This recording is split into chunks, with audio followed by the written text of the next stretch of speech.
अस्सलाम वालेकुम। आज मैं बात करूंगा पाकिस्तान और अफगानिस्तान के बीच में जो स्कर्मिशेस हुई हैं, उसमें जो एयर स्ट्राइक एलिमेंट है, जो एयर एलिमेंट है, एयर वॉरफेयर का एलिमेंट है, उसमें जो पाकिस्तान एयरफोर्स ने अपने एयर एसेट्स को यूज किया, उनके मुतालिक और कैसे यूज किया। देखें, पहले भी मैं यही बात करता था कि पाकिस्तान एयरफोर्स इस चीज को हमेशा अपनी कंसिडरेशन में रखती है कि उसका ओपोनेंट कौन है और उसने कौन से एसेट्स को यूटिलाइज करना है।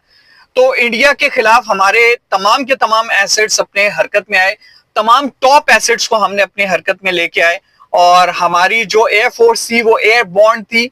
हमारे टॉप एसेट्स जिसमें J-10Cs थे, F-16 ब्लॉक सी डी और ब्लॉक 15 मिड लाइफ अपग्रेड्स के साथ, ये तमाम के तमाम अवेलेबल थे, और हमने इन तमाम यूनिट्स को, इन तमाम एसेट्स को अपने काम में लेके आए। एवैक्स थे, एरियल रिफ्यूलर्स थे, IL-76, IL-78, तो तमाम के तमाम सैब एरियाज थे।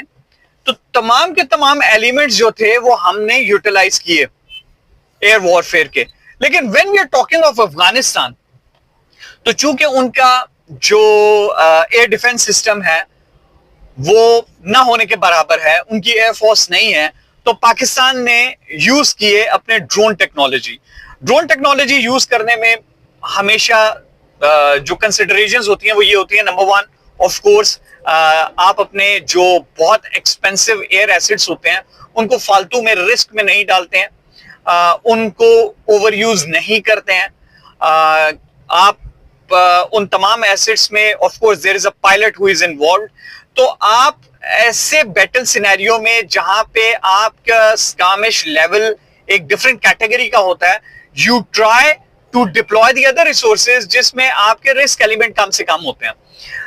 ड्रोन्स पाकिस्तान ने जिस तरीके से यूटिलाइज किए, दे वर वेरी इफेक्टिव, बहुत इफेक्टिव। एक लो कॉस्ट अल्टरनेटिव पाकिस्तान के पास था, क्योंकि एयर डिफेंसेस नहीं थे, रेडार्स नहीं थे, रेडार जैमिंग की जरूरत नहीं थी। जैमिंग पॉड्स एयरक्राफ्ट के ऊपर जो लगे होते हैं वो ड्रोन्स के ऊपर नहीं लगे होते। They carry munitions. Jamming pods भी लगाई जा सकते हैं लेकिन at the expense of the munition, तो जैमिंग पॉड्स की जरूरत नहीं थी। तो इन तमाम चीजों को मद्देनजर रखते हुए Pakistan air force went for the kill with the drones. अब ड्रोन्स भी एक बहुत टेक्निकल चीज है ऑपरेट करना, खुसूसन जो कॉम्बैट ड्रोन्स होता है, ये कोई आसान नहीं होता। ये पूरी की पूरी एक एक्सरसाइजेज होती हैं जब आप डीप पेनिट्रेशन कर रहे होते हैं, जब आप एनिमी टेरिटरी के बहुत अंदर तक जा रहे होते हैं और आपने जो प्रिसीजन स्ट्राइक्स करने होते हैं। ये कारपेट बॉम्बिंग नहीं है कि आप यू कैन मिस, बिकॉज आपने सिविलियन पॉपुलेशन के बीच में टेररिस्ट हाइड आउट्स को टेक आउट करना, ये एक बहुत रिस्पॉन्सिबिलिटी वाला काम है, बहुत रिस्पॉन्सिबिलिटी वाला। और अगर ड्रोन्स ये काम कर रहे हैं तो आपको पता चलेगा कि किस कदर प्लानिंग इसमें शामिल होगी। तो पाकिस्तान ने अभी अपने एयर एसेट्स को यूटिलाइज नहीं किया है, और अभी तो पाकिस्तान एयरफोर्स ने अपना 10 to 15% अपना पंच दिखाया है। जरूरत नहीं थी ना, जरूरत नहीं थी अफगानिस्तान के साथ इतनी ज्यादा पंच दिखाने की। हमने सिर्फ एक छोटा सा एक डिटरेंट उनको शो करना था। तो Pakistan air force didn't go in with full after Berners.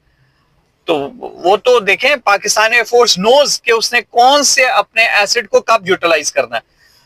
मैं यही चाहता हूं कि अफगानिस्तान भी ये बात समझे कि पाकिस्तान की क्या कैपेबिलिटी है, पाकिस्तान एयरफोर्स की अंडर एस्टिमेट ना करें। हमारी नाइस अप्रोच को, हमारी गुडनेस को हमारी वीकनेस ना समझा जाए, बिल्कुल भी ना समझा जाए। और ये तो उन्होंने गलती की कि उन्होंने पाकिस्तान के इस जो रिजॉल्व है उसको चेक करने की कोशिश की, और पाकिस्तान ने बहुत स्ट्रॉन्ग मैसेज दिया। तो एयर एसेट जो है पाकिस्तान एयरफोर्स के, वो अभी यूटिलाइज नहीं हुए। वो अगर यूटिलाइज, और अभी यूटिलाइज करने की जरूरत भी नहीं है, फ्यूचर में भी मेरे ख्याल में जरूरत नहीं है। हाँ, ये रिपोर्ट्स आ रही है कि India may be thinking of giving drones to Afghanistan, लेकिन वो ड्रोन्स कैसे देगा, किस तरीके से देगा, उसकी ट्रेनिंग कब करेगा, उसकी इंडक्शन कैसे होगी, it's a big thing. It's a big thing. India एक आइसोलेशन में मुल्क नहीं है. इंडिया ने भी दूसरी कंट्रीज को देखना है. इंडिया अपनी पॉलिसीज आइसोलेशन में नहीं बना सकता. तो it's going to be a hard time for India if India decides to go with a regime that is not accepted worldwide. ये आसान काम नहीं है. कुछ चीजें कहना बहुत आसान है. इंडियन मीडिया को आप देखें तो वो तो आपको पूरा प्लान दे रहे होते हैं कि हम अफगानी जो तालिबान है उनको हम यूज करेंगे, पाकिस्तान के अगेंस्ट आर्म करेंगे. कैसे आर्म करेंगे? आप इंटरनेशनल पावर्स के एम्बिशंस के अगेंस्ट आर्म करेंगे? देखिए, पहले डायनामिक्स कुछ और थे. हर मुल्क के dynamics with the passage of time change होते हैं. यूरोप और अमेरिका अब अफोर्ड नहीं कर सकते अफगानिस्तान को अनस्टेबल होता देखते हुए, क्योंकि यूरोप की अपनी हालत बहुत खराब है, अमेरिका की अपनी हालत. They are now looking inside कि यार हम किसी तरीके से अपनी जो डिटीरिएटिंग इकोनॉमीज हैं उनको किसी ना किसी तरीके से रोकें, वापस पॉजिटिव ग्रोथ की तरफ आए. तो अब उनके वो डायनामिक्स नहीं है जो पहले डायनामिक्स होते थे. तो थिंग्स आर शिफ्टिंग. ये आसान नहीं है कि इंडिया आज चाहे तो उसको इक्विप करना शुरू कर दे, उसको मिलिट्री साजो सामान देना शुरू कर दे. ये आसान बातें नहीं होती हैं. क्या चाइना ये अलाउ करेगा? क्या रशिया ये अलाउ करेगा? तो मैं इस चीज के ऊपर बिलीव करता हूं कि पाकिस्तानी आर्म फोर्सेस जिन्होंने सिर्फ 10 to 15% अपनी जो एसेट्स हैं उनको मोबिलाइज करके एक मैसेज दिया है तालिबान को. I hope that the Taliban, the regime in Afghanistan, they understand what the message is. They don't go or push the thing further. Indians को हमने बहुत क्लियर मैसेज दे दिया, तालिबान को क्लियर मैसेज दे दिया, ईरान को पहले हम दे चुके, क्योंकि ईरान भी पाकिस्तान की पेशेंस को बहुत अरसे तक टेस्ट करता रहा. पाकिस्तान एक रीजनल पावर के तौर पर उभर रहा है.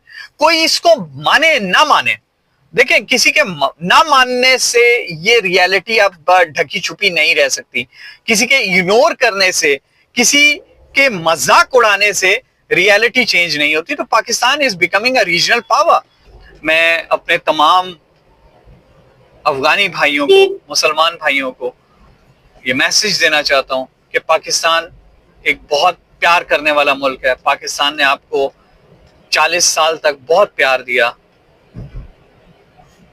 इतने दिहाइयों तक हमने आपकी मेहमान नवाजी की, और हम अभी भी चाहते हैं कि जब ये वीजा रिजीम इन्फोर्स हो, आप वीजा लेके आए तो आप हमारे लिए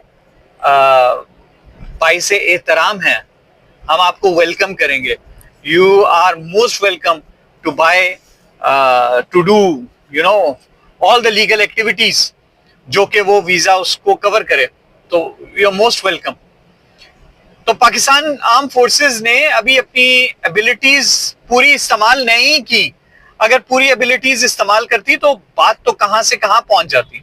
तो पाकिस्तान एयरफोर्स ने एक दफा फिर ये प्रूव किया कि जो फ्यूचर पावर प्रोजेक्शन है वो तीनों सर्विसेज में पाकिस्तान एयरफोर्स के सर जाती है.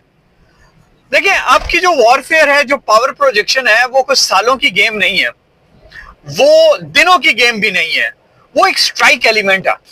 तो पाकिस्तान एयरफोर्स एक ऐसा स्ट्राइक एलिमेंट है जिसमें हम 1-2 दिन में प्रिसीजन स्ट्राइक्स करके किसी भी मुल्क को ये मैसेज दे सकते हैं कि enough is enough, this is our red line. हम डिटरेंट एक क्रिएट कर सकते हैं.